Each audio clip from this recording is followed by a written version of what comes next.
Hello! Hello! Hey, job quitters. Hey, how's it going?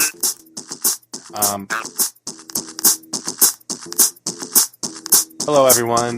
This is the second tip blast. We like to do them every 3 or 4 episodes just to bring you a blast of sorts of all the tips that we've been coming up with. It's actually the first real tip blast. I'll just remind our viewers that the first tip blast didn't count because that was only Greg, and it got the lowest ratings of any of our episodes. Welcome to the first official tip blast episode. It's a special dropshipping tip blast, and we're excited that you're here. Yeah, and I'm just happy that Ted is here, and unlike last time. Yes, so you might notice that it's sped up 30%. We do that for our tip blast, so that you can get those tips blasted into your brain faster and more efficiently and get to your work. If you want to, you can even speed it up another 30% if you're feeling daring. So before we get into the material, I want to apologize for last week's episode. I thought bringing Nick on the show would be a good idea. He definitely did tell me that he had read the 4-Hour Workweek, and we all learned last episode that he did not. And yeah, so even though we've received a lot of emails kind of asking if Nick is going to be a regular part of the show and some positive comments about him, we decided that it's for the good of the show that we do not invite him back. And no, not unless he changes his attitude. Yeah, he just he didn't really respect what this show is about. So yeah, he will not be quitting his job, and he'll be staying at Staples. Make on budget happen, make caffeinated happen. Staples, make more happen.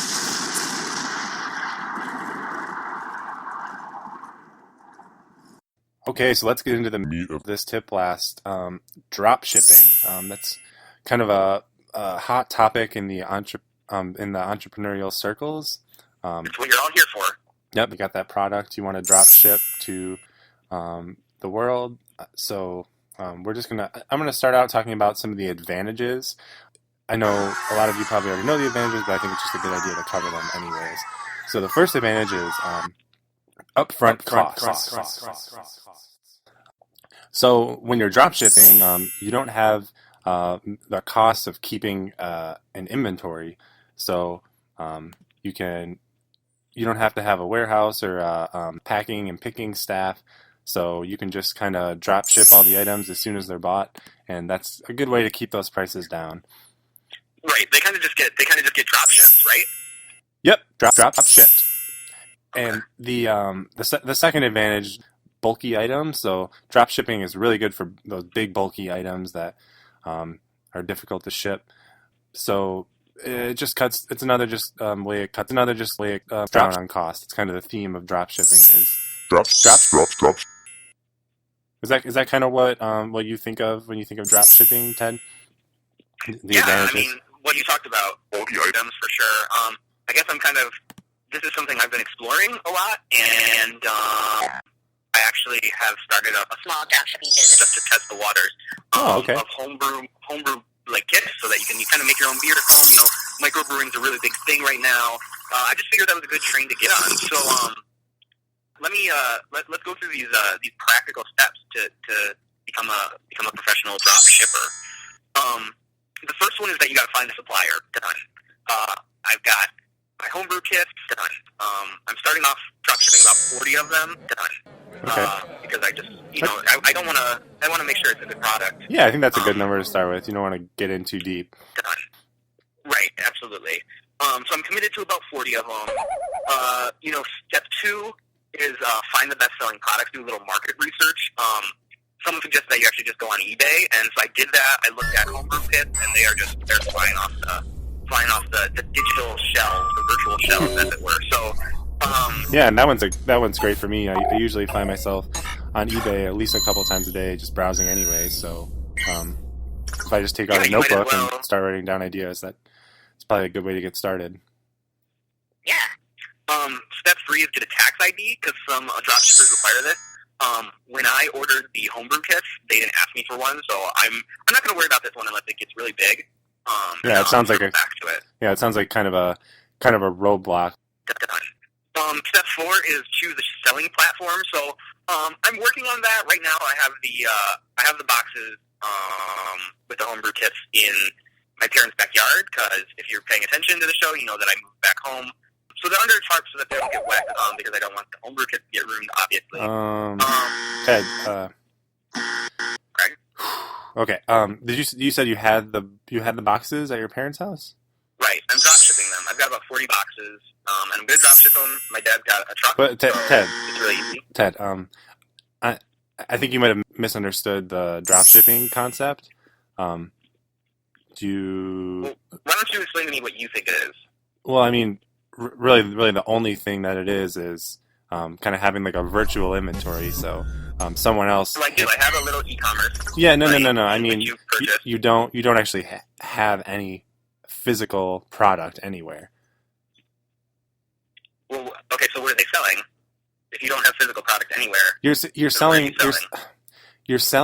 the basically they're buying it online, and that's going to send the order to the drop shipper, who's going to actually send the product to the customer. The idea is like you don't have to touch it, you don't have to do the shipping. So that's the whole point. Well, I don't think that makes any sense. I think that if you order something online and I ship it out, then that's drop shipping. But that's just shipping. It's just the whole idea. If drop shipping is what you say it is, then I think the whole thing is stupid. But I guess FedEx is my drop shipper. Okay. Because I am going to take them in a truck with my dad, and we're going to ship everything out once the orders come in. Yes, so you're just selling things on the internet, and I want to make sure our listeners understand the difference between drop shipping and just like selling something on eBay, because we have these 5 steps to drop shipping, and it seems like you just bought something and now you're selling it. Maybe next time before you buy 40 homebrew kits and put them in your parents' yard, you should consult your life coach on drop shipping and what it actually means. Dropshipping advice is actually the next tier up, which I don't have access to. But I think what I have is a good business anyway. And I think what you've described just doesn't make any sense. Okay, so are we gonna cover step 5, manage your listings, or are we just done? You know, my listings are managed. If you want a homebrew kit, go to my website and I will drop ship it right to you. It's not drop shipping. It's not drop shipping. Okay, so I kind of want to squeeze one more tip in here, since there's kind of been a lot of racket in the middle. This is a question. It's from ecommercefuel.com. This is the guide that I'm using to get my drop shipping business off the ground. You can probably just consult it. It has pretty much everything we've talked about here and a lot more stuff. So, but this one is, how do you sell items you've never seen before? It's a question in the FAQ. And so, Ted, this is kind of the core of dropshipping. You never actually see the items, like I said before. And this says that I kind of resolved that whole problem. Like, how do you sell them if you haven't seen them? How do you say it's a good product if you don't see it? But I saw it, so I could have answered that guy's question. But just let's find out what the answer they said is. Okay, just sell. They say sell established products, so just like sell stuff that everyone's heard of, and it says you can just reorder like the most popular things that you sell in your store instead of trying new things. So that's the answer. Yeah, but it's a good tip for our listeners that if Steve Jobs had always sold the most established product, he wouldn't be the success that he is. So sometimes you have to do things a little differently. Sometimes you have to drop ship from your home, even though they say not to. Don't be afraid to experiment. Don't be afraid to invent new things, new processes, new businesses. I think it's important to call out that if Steve Jobs would have followed your advice, Ted, he would have a bunch of iPhones and iPads kind of piled in a heap in a tarp in his parents' backyard. Okay, I think I got it now. Yeah, so I might, modify the business based on what I've learned here today, but I actually have to go. I just got an email. I got my first order. My cousin ordered a homebrew kit.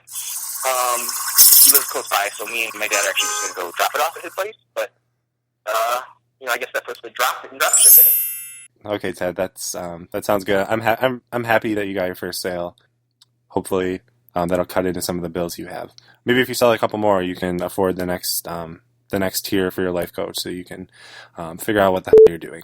Okay, everyone, this has been the We Just Quit Our Jobs Drop Ship Tip Blast Special. I am your host, Greg Puffman.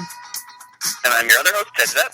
And just thanks so much for... Oh, sorry. I just want to say thanks so much for being a part of our audience. Please reach out to us on Twitter and Facebook. We're really looking to just have some comments about the episodes. And also iTunes reviews would be great. We have a couple, but we want a couple more, so that's about it. Let us know if you started a dropshipping business and how it's going. We can compare notes. Yeah, or if you quit your job in general, that'd also be cool to hear too. So, I'm Greg Puffman. And I'm Ted Zepp again. And go quit your job.